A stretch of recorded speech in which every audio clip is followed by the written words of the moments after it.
harus dibedakan. Soalnya kanjeng tanggaku sing kiai lah ya kowe kiai ajane bedak salat ae. Iki kowe pas kiai. Tapi kayak naruh kok jadi anu terus kok gitu sih. Apik. Tangga-tangga itu wong salat itu kabeh prai gara-gara kecewa apa? Ya tak omongi masyarakat ya tak. Nak ben prai yo prai wae. Dari awal salat itu ku sunat. Ora usah maksa salat itu tambah gremeng dari awal salat itu apa? Kena arah pejabat tak baturi salat itu. Mau aku nganti saya biasa salat itu. Mula biasa dengan di sana salat iki tok-tok biasa. Ini biasa mawon. Ya tapi kan ada sekeramat ya wong sekarang aja. Biasa mawon gitu. Artinya bukan apa-apa ya. Mbok ya agama itu tidak usah kere. Kon sunat tetep napa? Sunat. Untuk kalau ada dua orang atau sholat subuh naik sholat. Mengapa karena bayar ada gerakan. Orang tahu subuh naik sholat. Penak. Subuh masih pernah tahu pakai apa? Paham? Maka dan itu yang dipakai ulama-ulama dulu kayak Khulafaur Rasyidin pakai itu. Kalau perintahnya itu pribadi, mereka dari awal tidak mewajibkan. Sehingga mereka tidak punya masalah yang serius. Kalau baru atas nama agama benar-benar wajib toh. Sekarang itu kan rancu. Ngono-ngono arwah kok. Nah, ono santri yang kriminal kabeh, misalnya wong lunga, misalnya kiai lunga kudu mobil sumban, kudu serosi kudu. Itu kan bagaimanapun ada hazun nafsi. Ya kita ngongkon santri ya ngongkon, ben cung mobil bersih. Tapi kita tahu kalau itu pada unsur hazun nafsi. Nek rodok ngantuk sithik-sithik mbek anggap yo keben. Paham ya? Kecuali kita ngongkon salat, mbek anggap kita marahi yang sowan pangeran dianggap. Harus kita bedakan mana perintah kita yang masih berbau nafsu, yang mana benar-benar orisinil faktor agama. Faktor apa? Agama. Dan itu yang dipraktikkan Rasulullah. In uziya ya'fu wa la yu'aqib wa in khusima yasmut wa la yuja. Nabi kalau disakiti secara pribadi mudah dia memaafkan. Beliau mudah memaafkan. Tapi wa idza du'i'a haqqullah, kalau haqqullah yang sudah diterlantarkan, beliau baru tersinggung. Nah, sekarang kan sudah campur aduk. Hadun nafsi juga lembaga-lembaga apa? Maka tak kandhani kudu nurut. Partai itu. Ya PKB atau P3 itu. Kalau PDIP mbah. Jangan dia kok PDIP, kalau PNS tak perjuangan. Lalu mulai jangan lagu partai apa maksud? Kalau PDIP tapi PNS tak. Nopo kerja perjuangan. Jadi orang murid butuh apa? Perjuangan. Nak melihat PDIP golongan karya.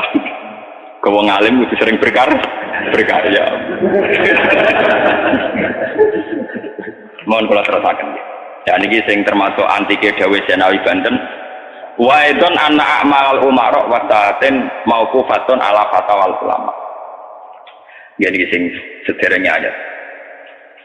Harusnya kebijakan-kebijakan penguasa atau raja itu mauqufatun ala fatwal ulama, ala fatawid ulama, fatwa-fatawi. Raja atau penguasa itu kalau punya keputusan itu harus ikut pada garisnya ulama.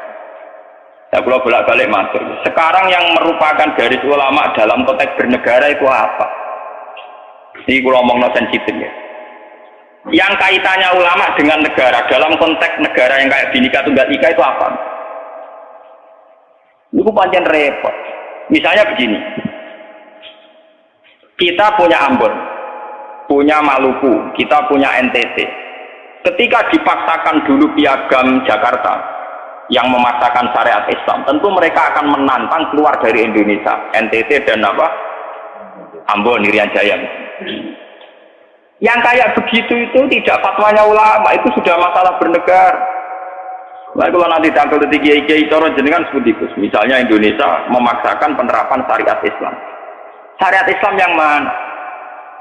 Kalau syariat Islam formal mungkin kita akan mengatakan sebaiknya diterapkan syariat Islam.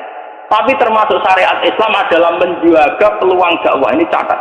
Dan saya siap ketemu Allah dengan pendapat ini. Bukan berarti saya terus pluralisme atau pakai teori-teori modern, tidak. Saya pakai teori ulama. Saya tidak pakai teori modern. Catat ini, saya tidak pakai teori modern, pakai teorinya ulama. Termasuk syariat adalah menjaga peluang dakwah. Bayangkan kalau dipaksakan syariat Islam kemudian NTT keluar dari Indonesia, Ambon. Kemungkinan kita dakwah di Ambon malah tidak ada. Juga kemungkinan Islamisasi di NTT malah tidak ada karena sudah keluar dari Indonesia. Indonesia. Paham ya? Mulai dulu wali songo ambek maling ya apik. Ambek tukang zina ya apik. Ambek tukang gaduh ya apik. Itu bukan berarti mereka tidak bisa bedakan hak dan batil. Dengan diapii masih ada peluang komunikasi. Dan dengan ada peluang komunikasi, ada peluang dakwah, ada peluang pembenar. Sama dengan utuhnya NKRI NTT bagian dari Indonesia, saya iso Kiai Rapai kok rugen buak rono NTT. Ben dadi kiai. Ya. Lho kanca kula ning pondok dhisik ra kanggo ini ran jajak kiai provinsi lah. Wingi sowan kula ngajak pangdam kan. Ya Allah Gus kula munggo ning sarang Kiai RT ora payu ning kono kiai provinsi. Lho iki sowan kula ning sowan numpak sahabat bareng sinten? Pangdam. Tadi mun gawe yayasan nggih sekolah tinggi lah. Jadi rektor saya gitu. Wadah bu, kita gula borai orang roh. Musa urip-urip ngaji di pulau ratenan bodorane ratenan. Saya bakasannya mbek napa? Pangdam. Mergo ketika ada kerusuhan di sana, mesti tokoh agama diundang Pangdam dan ini termasuk mewakili tokoh provinsi levelnya napa?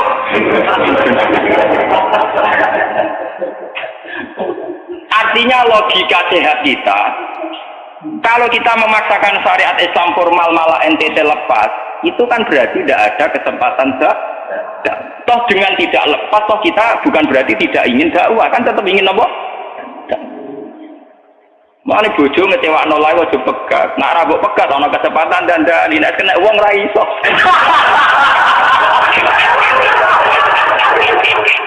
Tapi tak tekir ra apa. Artinya sama. Semua sejarah wali songo itu sama orang nakal kan enggak apa-apa. Sampeyan delok biografi Ki Khudori Tegalrejo, dhisik terkenal yo kancanan bajingan. Bajingane tunduk mergo sungkan ramae lho. Teng Rembang ana jenenge Ki Sahid, wonge ganteng ya toreko. Niku wonten bajingan tobat mergo kula sungkan bebas saya. Mboten nate buka mek kula, ger ketemu kula senyum. Lha iku sungkan senyume nganti tobat. Artinya apa? Saat kita ekstrim atas nama hak dan batil malah lari.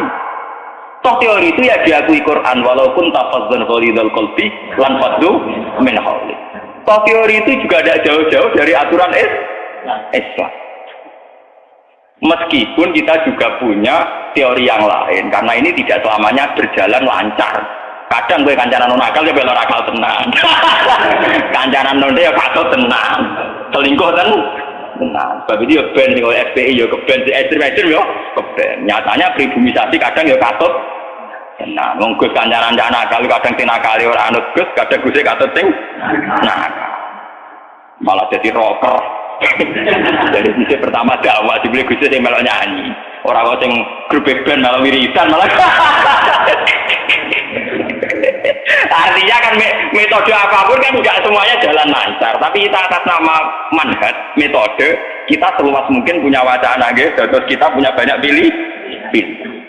Ini disebut istilahul aimah tetap nomor rahmah. Makanya yang kamu maksud dengan syariat Islam itu apa? Kalau sering bilang yaitu misalnya ditetapkan undang-undang ini setiap syariat Islam, kenapa kita ngemis ke negara nunggu diundangkan? Kapan kita mandiri sebagai ulama kalau setiap syariat Islam nunggu diundang? Sebelum diundangkan negara, kita sama ulama selalu dakwah ilallah. Misalnya sebelum ada badan narkoba, urip-urip kiai mesti anti narkoba. Sebelum ada undang-undang misalnya tentang kawin, perkawinan, urip-urip kiai nak kawin mesti golek wali. Nah ana tanggane kawin digoleki syahid, goleki napa? Wah. Kenapa setiap syariat Islam kita ngemis ke negara? Dulu ketika pembubaran Ahmadiyah juga kita ngemis ke negara. Tanpa itu pun kita sebagai ulama tetap anti napa? Ahmadiyah. Lah nek saiki misalnya tokoh Ahmadiyah kalau yang menarik di bangku lah saiki kowe lomonti mbek kiai kono. Kowe kali-kali nyalahno awake dhewe bareng. Ngono kalah ngomong ngono ae. Bagaimana mungkin kita jawab nak kiai sunni medhit, kiai non sunni loh. Ketika wong lari ning aliran dari aliran apa ses? Engko kan nang dihisab pangeran iku mlayu perkara kowe medhit ora perkara apa-apa, ora lara.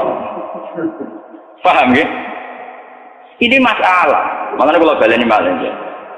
Syariat Islam itu komplit termasuk aturan hak dan batil tapi juga aturan dakwah. Makanya kalau terima kasih ya, sama ulama-ulama sekarang itu sekarang ada rumus, ada fiqhul ahkam. fikih yang menentukan hukum ini haram, ini halal, ini mubah, ini khilafil aula. Tapi juga ada fiqh dakwah di mana dalam sebuah proses diperlukan satu toleransi. Ini nama fiqh dakwah. Dan itu penting kita kaji. Karena dalam sejarah Makkiyah juga begitu, dalam sejarah apa Makkiyah. Ketika periode Mekah, zina itu tidak pernah halal. Kamu catat, zina itu tidak pernah halal. Maling juga tidak pernah halal. Tapi ada periode 13 tahun di mana Nabi tidak sering ngomong haramnya zina, juga tidak ada hukuman bagi pezina. Artinya apa? Tidak mendesak untuk membicarakan urusan zina, urusan maling. Karena yang mendesak saat itu urusan tauhid. Misalnya kamu dakwah di NTT. Tentu yang penting umat diajak ke logika bahwa tauhid itu lebih benar ketimbang trinitas. Ya hanya begitu saja.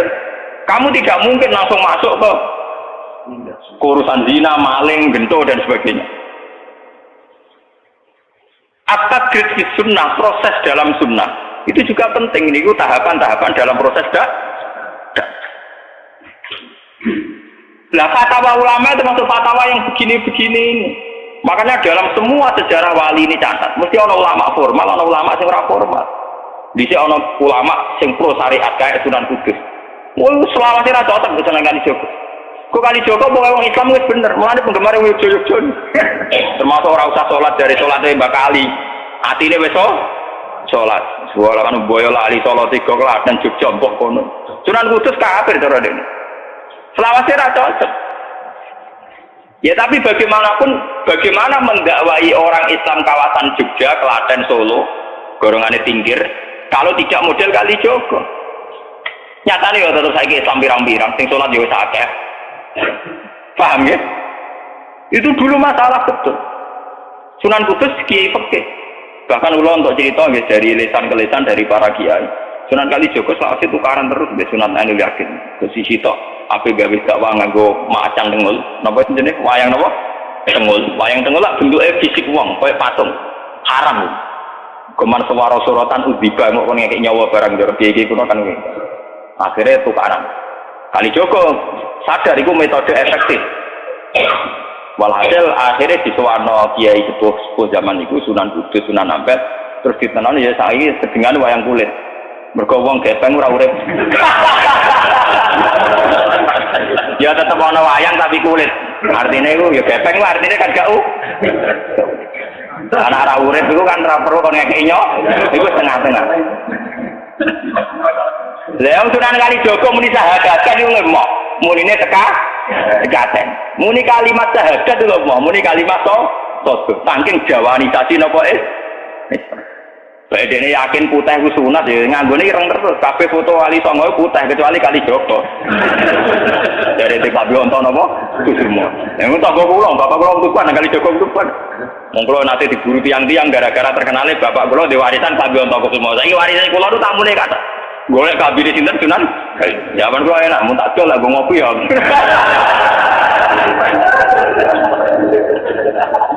Mau aku barang apik iki mau didol kok ngopi. Sing duwe aku terserah kula. Oh ngenyawang tenan wong alim juga bakat ono Kusumo. Mulai dulu Abu Yazid Al-Bustami juga begitu. Mesti ada ulama yang di kampung-kampung. Sama tak ceritanya ya, biar ulama syariat tidak terlalu ekstrim. Zaman Sayyidina Umar jadi khalifah resmi yang ditunjuk para sahabat. Dan saat itu belum banyak konflik. Ya, belum banyak apa. Itu Sayyidina Umar mendapat amanah dari Rasulullah Shallallahu Alaihi Wasallam. Umar, saya punya umat. Dia adalah orang terbaik di zamannya. Ya, saya punya umat. Dia adalah orang terbaik di zamannya. Namanya Uwais Al-Qarni. Kalau kamu ketemu dia, salamku untuknya. Dan kamu harus minta doa supaya husnul khotimah. Terus dari Umar, pakai Fagi. Pulang ngertosis pundi. Dia udah penyakit baros. Fa'adhabahu wa ilamu diadirham. Walhasil nenggone katifil aisar ada bekas penyakit baros tinggal tak apa? Tak koin gitu. Terus ini apa? Tak koin. Ini kalau cerita. Dia punya ibu sendiri hidup di kampung Angon Wedhus. Walhasil Umar tiap ana tamu ya diblodori. Paham ya agar sing raine mirip-mirip ngono iki. Nah ora kutil kan maksudnya iku. Ora mau diatur. Mboten iki kula cerita, ben sampean ngerti.